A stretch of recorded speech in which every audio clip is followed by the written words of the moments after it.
Welcome back, everybody. It's Specs, and today we're gonna be looking at my Week 10 matchup against the West Virginia Noctiles in the Woods Draft League, season 9, I think. I don't remember. Anyway, let's just get right into it. Hopping into Woodsy Noctiles draft. Round one. We got the Coco. Electric Surge is always a really nice ability, being able to boost electric moves for grounded Pokemon, as well as being able to prevent sleep. Besides that, Coco's got very solid stats to be an offensive, speedy type, decent attacking stats, and high speed, obviously. With its stats, it's got a nice complement of moves. Such as, obviously your choice of electric move. You got Thunderbolt on the special side. You got Wild Charge on the physical side if you want to run that. It's also got access, obviously, to Fairy Stab and Dazzling Gleam. Unfortunately, did not get access to Play Rough this generation because Game Freak knows it'd be too broken if it got it. Well, I don't actually know why it doesn't get Play Rough. It looks like it could rough up some stuff, But anyway, it's also got access to Grass Knot, being able to hit some ground types like Katadon. And it's also got access to Volt Switch and U-Turn, so it will be able to pivot out pretty much for free with U-Turn. But if you want the harder hit, you always can go with Volt Switch. On the physical side, it's got access to Brave Bird if you need to deal with some sort of grass types. Also Acrobatics if you want to run like an Itemless Coco or something like that, or Electric Seed Coco. That could be pretty cool.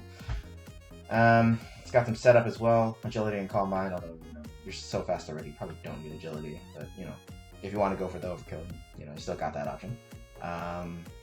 It's also got a decent utility move pool as well. It's got Thunder Wave, obviously, as being electric type and all. It's got access to Taunt. It's probably one of the fastest taunters, just because, it's fast and it has Taunt. Why did I say that? Anyway, it also gets access to Roost as well, giving it some form of longevity. And yeah, I guess that's most of what Coco can offer. So being its main set kind of just being a fast pivot with Thunderbolt, Dazzling Gleam, and U-Turn. Also checks Tornado Steering pretty well in the OU minigame, but that's a whole different story. Anyway, next up we got Darmanitan Galar, and there's one set that you should use all the time, and it's either Choice Scarf or Choice Band, and then 4 attacks. This thing is just pure power, pretty much. Well, it doesn't actually have pure power, but with the item, with the Choice Band and Grill Attack, this is actually stronger than pure power or huge power, but whatever. Grill Attack is a free Choice Band. If you have that on another Choice Band, it's going to be doing a lot of damage. Icicle Crash, as the main stat, is always really good, being able to potentially flinch Pokemon, it can be very heartbreaking. You also got access to Flare Blitz. You can go Fire Punch if you want to run like a weaker but no recoil secondary fire move. And then you got Earthquake, Superpower, Rock Slide, U-Turn, all that type of stuff. Very, very wide coverage here. Sorry. Okay, it gets Grass Knot if you want to. I don't think you should run a special with Darmanitan Galar, but hey, I'm not stopping you. But yeah, 140 base attack, 95 speed, very solid offensive stats. Obviously, with its low defenses, it's not going to be taking too many hits, but with 105 HP, it kind of mitigates that a little bit. You can also run Belly Drum. Unfortunately, you can't run Belly Drum with Grill Attack, because otherwise you bleed locked into Belly Drum. That's not a good thing. But if you run Darmanitan Zen Mode, you'll be able to run whatever type of move you want without having to lock into a move. So you can run Belly Drum. In its Zen Mode form, it becomes Fire Ice type, and it gets a boost to... I forgot its stats, actually. Let me see if I can find it. Yeah, okay. So... it's got even higher... Okay, its HP and defenses and special attack don't change, but its attack and speed get a boost up into 160 and 135. If you run Belly Drum Slackberry on this, if you can pull it successfully up, you're basically you're gonna outspeed pretty much everything in the metagame, assuming you're running max speed, and you're gonna basically kill everything in the metagame. I know I've experimented with Belly Drum Darm in the past, and you actually don't even use Fire Stab. You just run Icicle. You run Ice Punch and Earthquake, or Icicle Crash if you want to, risk it. You just run Belly Drum, Sub, Icicle Crash, Earthquake. You run Slackberry, and then this thing will kill everything. And basically, you can only revenge kill with priority at that point. So yeah, very very scary. Next up, we got Garchomp, very very solid mon. and for him, he is actually required to use Garchomp Mega, because, well, he drafted the Mega, not the regular form. It doesn't have a Sand Setter, thankfully for me, because, Sand Force Garchomp would be very terrifying. But anyway, Garchomp Mega, you might think from your Generation 7 experiences that Garchomp is Garchomp Mega is like worse than regular Garchomp. Why would you use Garchomp Mega? It's slower. It might got a boost to every single other stat, but it's slower. That's not good. And to that I say, since in Nap decks, it's actually pretty threatening just because it gets access to Scale Shot. Because, its regular form got it into and shield. So, that can actually mitigate the speed issue quite a bit. And with Swords Dance, you're gonna be killing a lot of stuff. You can run like just like a standard one. You can run like Earthquake, Stone Edge, Scale Shot, Swords Dance. But you can even throw on Fire Blast because, base 120 special attack is really, that's a really nice bonus to get, and you'll be able to smack Corviknights and Skarmers a lot easier. You can still run Fire Fang obviously as well, but I don't know which one does more damage. You guys can do the count yourself. But yeah, as that said, you can also run fully special. In fact, the Earth Power, you can run Earth Power if you want, but you can run mix as well. Just run regular Earthquake and then just run Draco Meteor and Fire Blast. That coming off its 120 base special attack. Very, very strong. In Sand Force, it'd be even more threatening, but of course, I don't have to worry about that. And what else? You can also, I guess with the Mega Form, you can't really run Tank Chomp because you don't even get the item, as well as you won't get Rough Skin unless you stay on Mega, which is like, why would you? But yeah, it's still a good rocker at least. You can set up rocks. Toxic as well, Flamethrower, like a standard Tank Chomp moveset. But it's not very good at that because it doesn't get Rocky Helmet to combo with Rock Skin. Next up we got Umbreon, super bulky mon. Basically able to take most neutral hits without breaking sweat, and that combined with Wish and Protect allows it to stay on the field for a very, very long time. While it's not very threatening, it does get access. It's not very threatening based off its attack stats. It does get access to Foul Play and Toxic, so you can still cripple mons and still deal damage to more big physical attackers. And let's see. I think Baton Pass is allowed as long as you Dry Pass, so that could be interesting with Umbreon. I didn't want to try that. And it also gets access to Heal Bell. Become a very nice cleric. So yeah, there's not much else to say. I guess you can run like a curse set with like Payback or something. It's kind of niche. Next up we got Moltres. Flame Body is very, very solid ability. Pressure is also good too, but Flame Body being able to burn physical attackers, very, very scary for your physical attackers. I can speak. Heavy Duty Boots, it was a really good boost for it this gen, being able to switch in on rocks, which, as you can tell by its 4 times weakness to rocks, was, this item is really good for that. Gets access to Mystical Fire in this gen, which allows it to fuck with special attackers a little bit. You can also run Scorching Sands now to deal with stuff like Heatran. Toxic's always there, Roost, Defog, U-Turn for Momentum, Wisp if you want to burn things that aren't gonna touch you, I guess. So yeah, Moltres is a very solid tank would be the more correct description. And you can even run offensive. Obviously with this base 125 special attack, you can run just go all out, gets Hurricane, Scorching Sands, Fire Blast, all that type of stuff. You can run Power or Solar Beam if you wanted to. You can't use HP Grass though, because that's not allowed in this format. But yeah, next up we got Sakataka. Rock Steel is not a super good typing, 4 times weak to fighting and ground, two of very common offensive moves.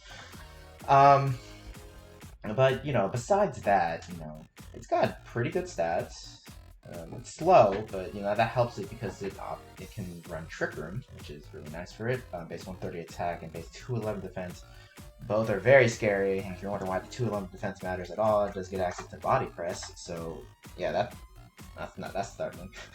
Also, it being slow and its high attack allows it to spam some very, very powerful Gyro Balls. You can even use this as a Choice Banter, honestly. It has such good physical bulk that you could probably take a couple fighting moves from weaker fighting moves. But you know, you can still take them. And then you just KO them back with like a Gyro Ball or whatever. So that could be really nice. In terms of coverage, you know, it's still got Earthquake. It's good access to Heat Crash as well, which is pretty good for it. Heavy Slam as well, but you know, it's so slow that Gyro Balls are generally going to do more damage than Heavy Slam. Yeah, you got a Meteor Beam if you want to front that off. I mean, it's stab, but like, yeah, probably not going to run Meteor Beam on that. Oh yeah, also get access to rocks. Superpower is also there, but you know, Body Press is very, very strong, obviously. So, yeah, very solid line. Next up, we got Starmie, the Gen 1 classic. Fortunately, not living up to his Gen 1 OU hype anymore, but you know, base 115 speed, base 100 special attack, still pretty solid.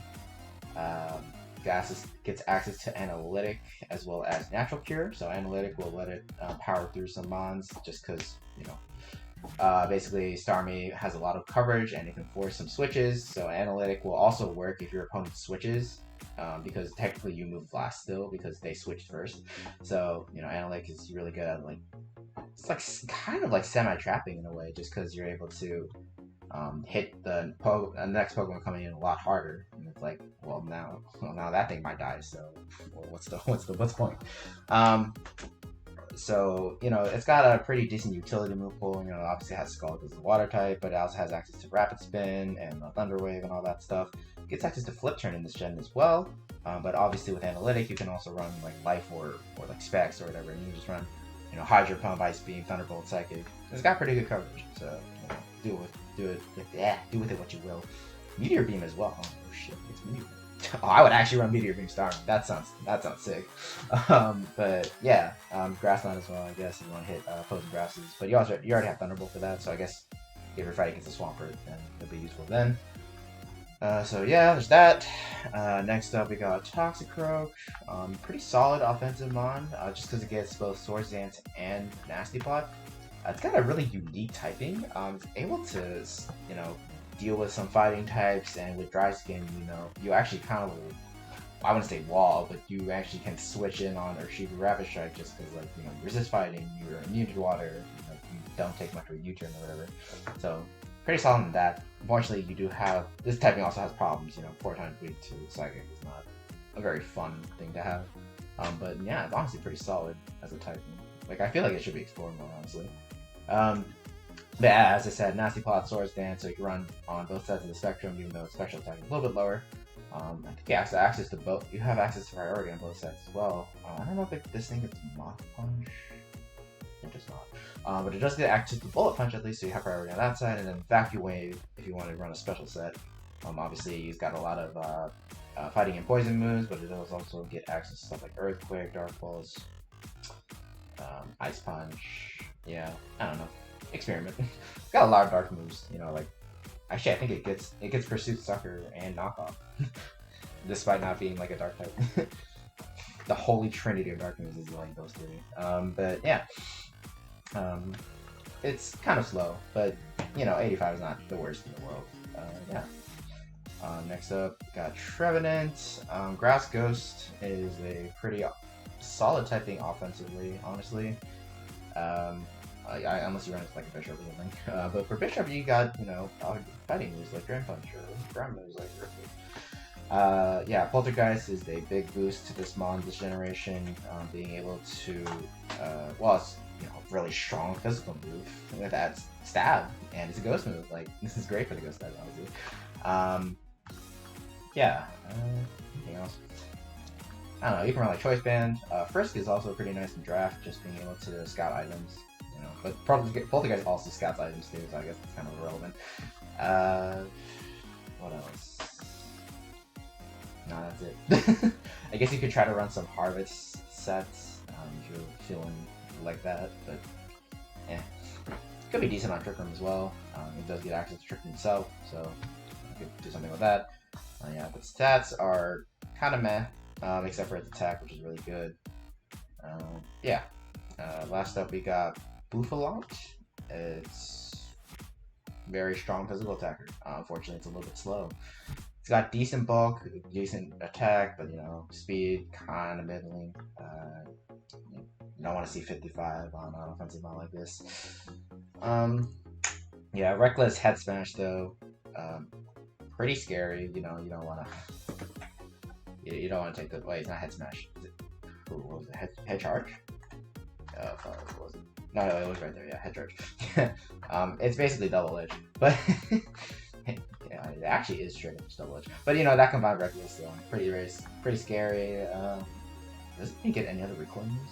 I've never used a Groupon before, not even like in games. So I don't even know. It's Wild Charge, I guess. Okay, so not really good there. I mean, you have Staff Zipper as well, being able to take grass hits. Sounds pretty cool. Soundproof as well, it could be interesting. You're immune to heal though, I guess. Yeah. I guess Cotton Guard as well. Oh, I got Tex. But yeah, I mean, I think, the main set you'd be using is just like a straight up choice band attacker. It's got pretty wide coverage, due to it being a normal type. Got close combat, head charge, earthquake, mega horn, outrage. Just look around, it's got a lot. Yeah. Alright, so that's his team.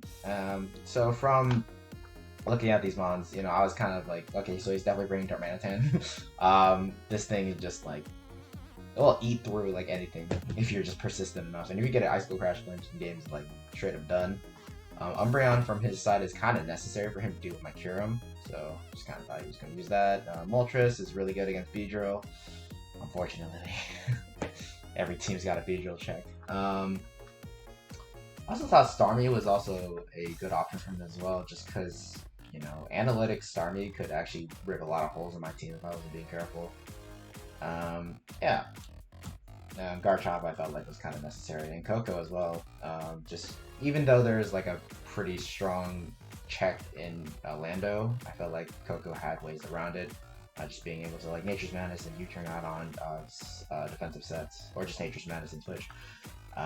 Yeah, so I thought Koko would be pretty nice. So my team here, I decided to bring Beedrill anyway, just because like if I can get rid of Moltres before I get burned, it actually would. Actually just straight up kills everything. U-turns out of Umbreon and Garchomp does take hits, but like it takes one U-turn and suddenly can't take another one, so pretty scary. Knockoff would deal with Trevenant and stuff like that. Poison Jab, just as good as secondary stab, and Drillrun's there for Stock Attack up. Rotom, it was kind of necessary to this squad because I needed something to check Darmanitan, and this is the one thing that can resist pretty much everything that Darmanitan can throw at it, except for U-turn. But yeah, I just ran max HP and a lot of defense, and then standard set with Volt Switch, Hydro Pump, and Pink Split. Next up we got Scarf, Orlando T. It's pretty slow Scarfer. I was just kind of like, I'm gonna run the Scarfer that's faster than Koko, and that's about it. I was going to change this to Knockoff, but okay, so let me explain what happened. So, we play our draft leagues on a different server. It's called like sports.psim.us. It's just a different showdown server, and I changed Outrage to Knockoff on Showdown.com, and I didn't change it on sports.psm.us right before the match was about to start. So I was actually stuck with Outrage for the match, and that mattered quite a bit, but we'll see why later.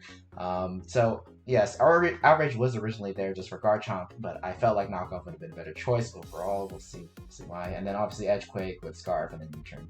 Okay. Just ran Max Tag Adamant, and then as I said before, enough speed to outspeed Koko with the Scarf. Another Scarf for Kyurem.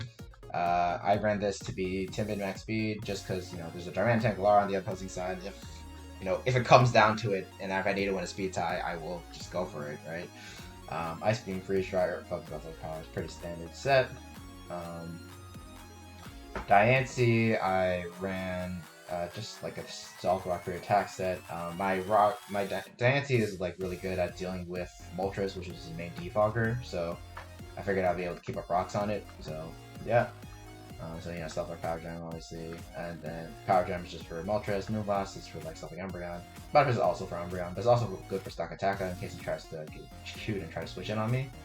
Brawlsong's next, and I just kind of ran like a Spadef set. I ran Toxic Gyro, Body Press Protect. This would be able to help with Starmie a little bit, like more offensive variant, and then it would also be able to, obviously with Levitate, and some defense, it'll be able to take like a +1 Fire Fang from Garchomp, Toxic Get, Protect, get some chip on it at least. So yeah, that's the team, and now to go to the replay. Switch sides. Okay, so obviously leads here. I have to lead Rotom because he is 100% leading Darmanitan Galar, and there ain't nothing I can do about it, sweetie. So yeah, I literally just have to lead Durant. I literally have to lead Rotom. I guess I could have been crazy, went for Kyurem, and then went for the Speed Tide turn 1 to kill it, but like, yeah, that's not a good look usually. So Rotom comes in here. He's gonna go for the U-turn as I go for the Volt Switch. And I'm just going to go ahead and get my opportunity to go to Beedrill and just Mega Evolve.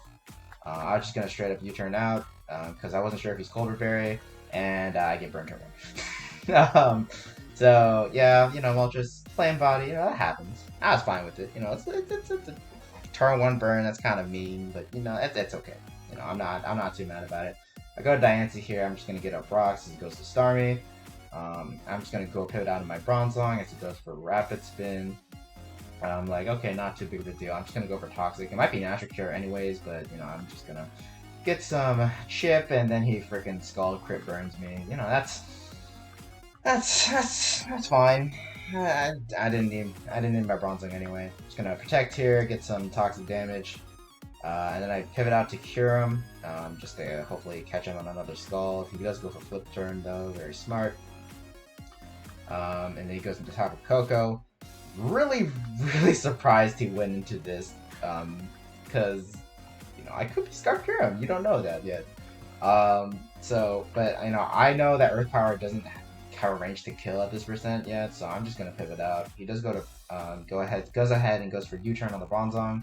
Brings out the big boy Trevenant, and well, there's not much I can do about this thing. I don't really have switch-ins just because, to be honest, my team wasn't really prepped for it. I was considering bringing Bewear just for it, but I deemed it not good enough against the rest of the team, and now I'm paying for it. So I just go into Landorus here. As it goes for Poltergeist, and I think. And this is where knockoff would have been really nice, but I put knockoff on the Showdown server instead of the sports server, and then this is the result. I get punished. I really think he should have scouted for knockoff at the very least though, because knockoff would have killed, but that's on me. That's on me. Sure, why not? Knockoff would kill. I'm just saying. Okay, so I stack Bronzong here because I have to do that, and then I'm just gonna go into Beedrill. Beedrill can still actually kill here, so I'm just like, whatever. I might as well, since I'm burned, I might as well just get the freaking boots off in the Moltres, and now I can spam U-turn on it because I'm burned. Don't have to worry about that anymore, right? He goes for Toxic on that turn. Nice play, obviously. Whatever. I mean, I was expecting getting Toxic by Moltres anyways. I was expecting like a Toxic Mystical Power with Steve set, and well, yeah. Yeah, so I just go for Power Gem here, just get some damage on the Starmie. Pretty nice damage. And I noticed he's still Toxic, so he's actually, assuming he's not Illuminate, he's actually Analytic. I'm just gonna go into Kyurem here. He does get a good read on me. He goes for Psychic, does a decent amount of damage, but I'm able to revenge kill with Scarf Kyurem. I could have just went for. Actually, I don't know if I should have went for Ice Beam there, but it doesn't matter. Anyway, he goes into Darmanitan, and I go into Lando on the U-turn because my life is dependent on these big dick energy plays. But anyway, so he goes Lando. He goes to Trevenant here on the Lando. I guess he's just really confident I didn't have knockoff, and he was right. Well, in another world where I refreshed, I would have knockoff in this scenario, but I don't. So yeah. I just U-turn here and I sack my Beedrill just because it can't do much while it's being burned. Even if it's faster than everything, it can't punish anything. So I just sack it. Goes to Moltres here. I'm kind of surprised he went for that because Stone Edge was pretty free at that turn. I kind of thought he was just going to go to Umbreon because, I mean, why would you? I'm usually pretty known for making some decent reads, so I kind of was surprised he went for Moltres here, and well, I guess he got rewarded for that because I get burned immediately again, so that's fine. I go back into Diancie here. I'm just gonna go ahead and get up rocks if I remember correctly. Although I think I clicked Power Gem at some point because I was like, he might go into Trevenant here. That actually would have won me the game. That actually would have won me the game if I did that. But anyway, so I screwed up there. Probably should have clicked Power Gem. And now I have to lose another Pokemon here. So just, takes that. I go for Scarfire, Kira Beam, obviously. At this point, I'm going to have to start resorting to hacks to win at this point. Like, get a freeze on the Umbreon because Kieran won't be able to break through that yet. He goes into the Darmanitan. He's just going for U-turn. Yeah, fair enough. Goes into Koko here. At this point, I probably should have sacked Diancie. Because Rotom was still a little bit more useful, and Diancie would have been able to take, if I remember correctly, I think Diancie would have been able to take 2 T-Bolts, at least do some damage, and then I could go to Kira and Revenge Kill. But in the heat of the moment, after remember getting burned twice, I was like, whatever, I'm just going to let the Rotom go. I just go to Kira here to Revenge Kill with Earth Power. Unfortunately, does not take out the Koko, and he's able to dazzlingly move to death. And that kind of leaves me with very little options. So I'm able to take out the Koko with Power Gem, but unfortunately it's a bit late for that, and I'm going to lose to a Darmanitan Earthquake. So yeah, unfortunate loss there. Definitely a lot of things did not go my way in that in that game. Like for example, I mean like just forgetting about the burns for a second, like. I put knockoff on Landorus Therian on the wrong server. Oh my god. I can't believe he didn't scout for that though, personally speaking. Because like, if he stayed in on Trevenant, he would have lost that, I don't know, like, he would have lost that without even getting a kill. And I'm kind of surprised he did that, but I don't know. That was kind of ridiculous. But like, also I get burned immediately with Beedrill, and then I get burned immediately with Landorus, and then I got crit burn. I dropped something. Forget about that. But I got crit burned by Starmie Skull. So, what? Things just didn't go my way. If there's a god, which I probably shouldn't have brought that topic up. But like, some higher power didn't want me to win. That's all I'm saying. But yeah, at least it's a 3-0, not like a 6-0 or whatever. But yeah, I'm still kind of mad because my Lando should have knockoff, but I fucked up. So that was on me. And the burns didn't help, and the crits didn't help, and nothing helped. But yeah, GG's. I mean, at the end of the day, what you're gonna do? I mean, I can only blame myself for not being more thorough and putting knockoff on my Lando. And then, playing body just does shit like that sometimes. You just kind of have to account for that. Like, if, for example, I could have run Heal Ball Diancie if I wanted to. But, like, I felt like I kind of needed all of my moves on Diancie anyways. So, whatever. So yeah, next week will be the last week of the draft season, and then after that there will be playoffs. I'm pretty sure I'm mostly like confirmed at this point to get into playoffs, but there is like a brain work. Oh my god, my brain actually just died. Yeah, so there are 2 conferences in our league, and they're each like 10 players each. And so basically, the top 3 from each conference will be able to go into playoffs without any hassle, and then the next 2 for each conference after that. So like top 5, so 4th and 5th from each conference, will have to do an extra set of battles to get into this top 8 like section. So, I just want to make sure I get into top 3 of my conference. Currently, I think I'm still first, but I'm only leading by a little bit now just because of this loss. So yeah, I'm just gotta make sure that next week I don't completely blow it. And unfortunately, I might blow it next week because there's a pretty solid player coming up next week. Like this man you see in front of you. So we'll see what happens. But thanks you guys for watching, and I will see you guys next week. See you later.